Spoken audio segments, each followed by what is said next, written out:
जय जय श्री राम। आप सभी का जीवन मंगलमय हो। आप सभी महानुभावों का वंदन, अभिनंदन एवं स्वागत है। 27 जनवरी को धर्म संसद प्रयाग के कुंभ में हमारी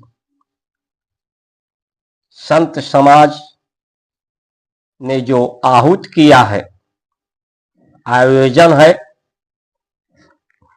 उसमें हम सभी लोग बढ़ चढ़ के हिस्सा लें, उसके प्रत्यक्षदर्शी बने। ये समय में जो लोग भी हैं वो सब सौभाग्यशाली हैं। युग परिवर्तन में नए युग के शुभारंभ के प्रत्यक्षदर्शी बने। धर्म संसद में का समर्थन करके, सब्सक्राइब, लाइक, शेयर, फॉलो करके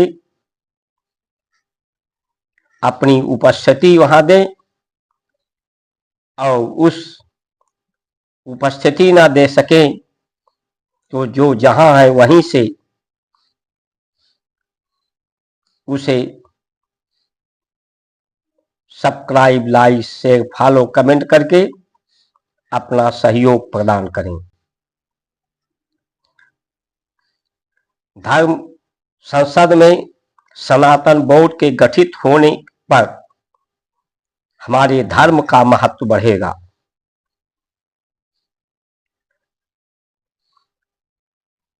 लोगों के जीवन का महत्व बढ़ेगा। लोग धर्म के अधिकारी होंगे। जब हमारे धर्माचरण धर्म के आचार्य को अधिकार मिलेगा इस संसद बोर्ड से, तो धर्म के नाम पर दुविधा समाप्त होगी। आज लोग दुविधा में जी रहे हैं। धर्म हिंदू, मुस्लिम, ईसाई धर्म में दुविधा है। जात पात को लेकर दुविधा है। प्रभाव को लेकर दुविधा है। आज लोग धर्म का प्रयोग अपने प्रभाव को बढ़ाने के लिए, चाहे हिंदू हो या मुस्लिम हो या ईसाई हो, सिर्फ धर्म को प्रभाव का कारण मानते हैं। इसे प्रभावकारी, गुणकारी बनाने की दिशा में लोग अभी तक बढ़ते रहे हैं। ये प्रभाव सिर्फ सुविधा को प्राप्त करने के लिए है, पद को प्राप्त करने के लिए इसका प्रयोग करते रहे हैं। लेकिन ये प्रभाव और गुणकारी व्यवस्था धर्म के महत्व को घटाती है, लोगों के जीवन के महत्व को घटाती है। उसे परम सुख, परम आनंद, परम शांति, निरोग काया से वंचित करती है।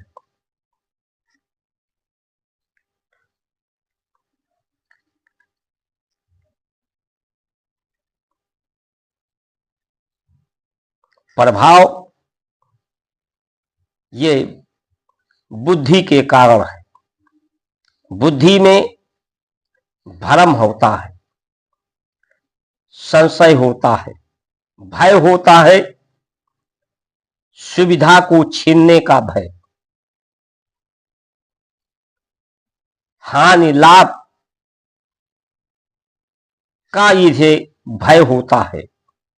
क्योंकि ये बुद्धि, इंद्रियां, ये जड़ है। जड़ में भी जब प्रकाश होता है तो वो भी चेतन हो जाती हैं, चैतन्य के समान हो जाती हैं। इसीलिए धर्म एक आभा है, सत्य एक आभा है।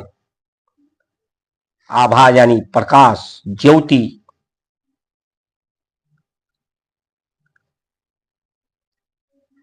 ऊष्मा है,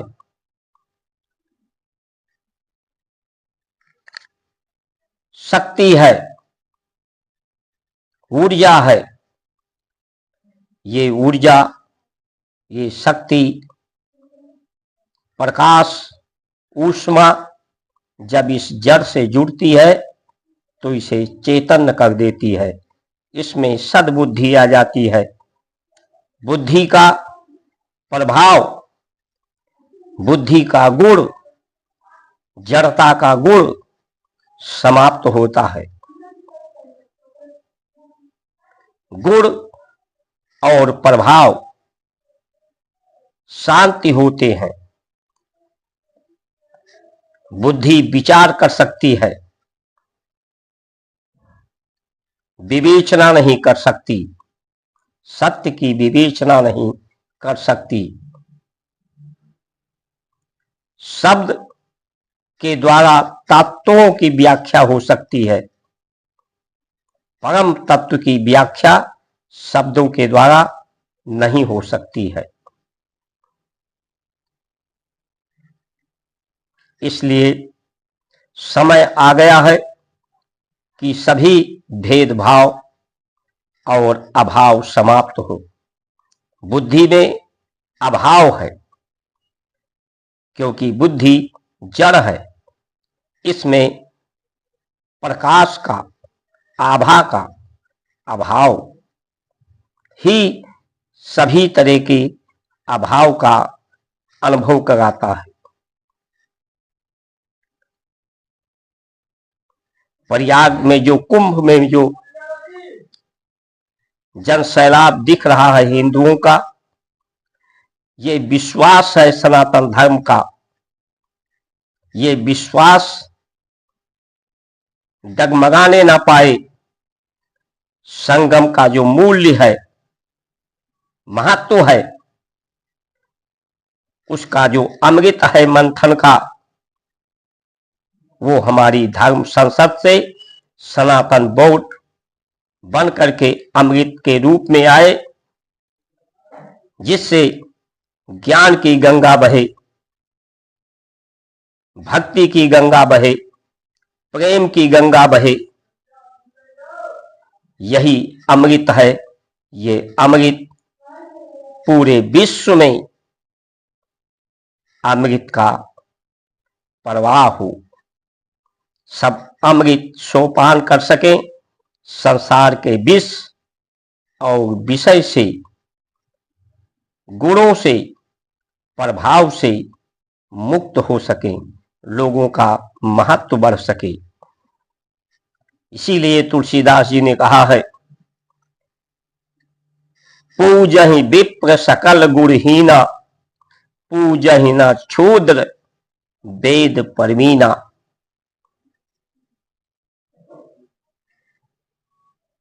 इसी को दूसरी भाषा में कबीरदास जी ने कहा है अपनी भाषा में, पढ़ते पढ़ते जुगमुया, पंडित भया न कोई, ढाई अक्षर प्रेम का, पढ़े सो पंडित होय।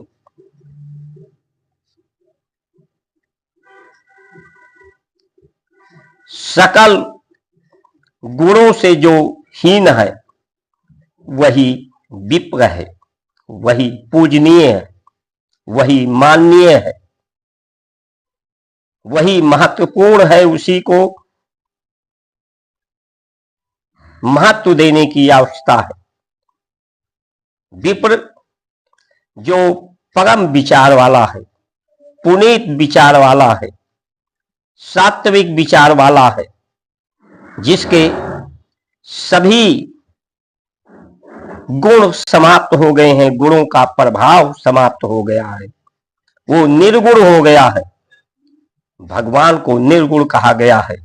जब गुण निर्गुण हो जाते हैं, उनका प्रभाव समाप्त हो जाता है, तब सगुण संसार के जितने गुण हैं वो सत्य के साथ सत्य के आभा प्रकाश से प्रकाशमय हो जाते हैं। जड़ भी चेतन हो जाता है। संसार के लोग भी सगुण रूप में उनकी वंदना होती है।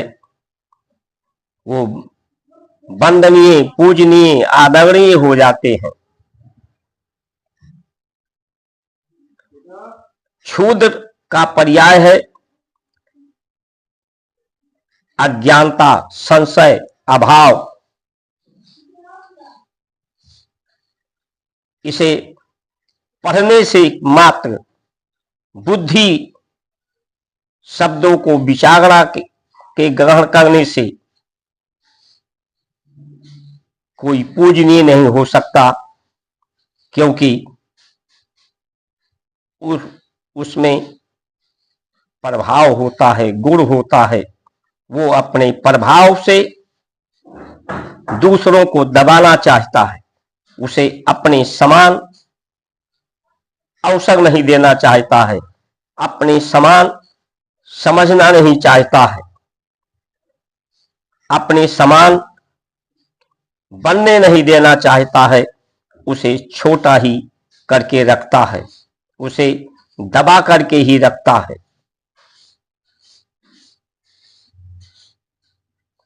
अपने प्रभाव को बढ़ाने के लिए, अपनी सुविधा को प्राप्त करने के लिए, और ये सुविधा सदैव दुविधा ही पैदा करती रही है मनुष्य के जीवन में।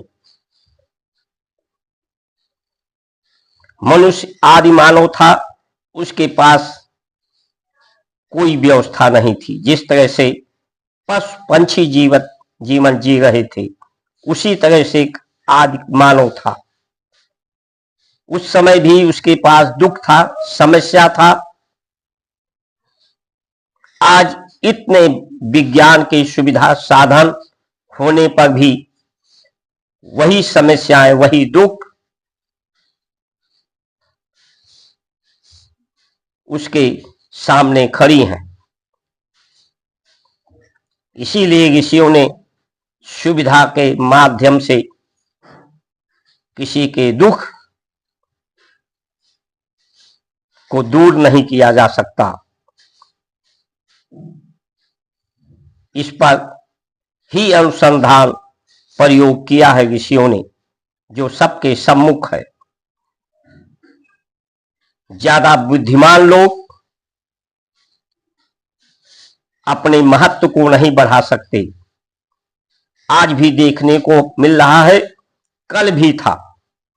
लोग परेशान हैं कि मोदी जैसे आदमी जो कम पढ़ा लिखा है, अडानी, अंबानी और भी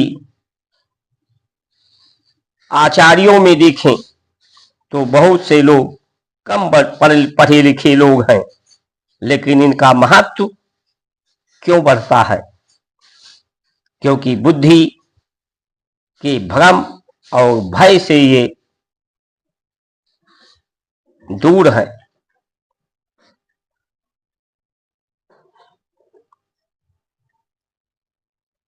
इसलिए इस समय अवसर को का हम सदुपयोग करें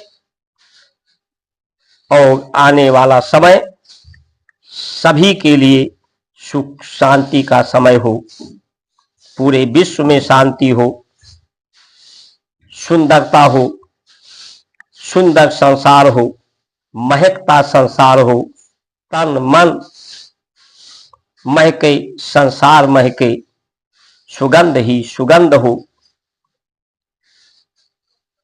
शांति ही शांति हो, सबकी इच्छाएं पूर्ण हो, सकल शुभ कामनाएं लोगों की पूर्ण हो सकें।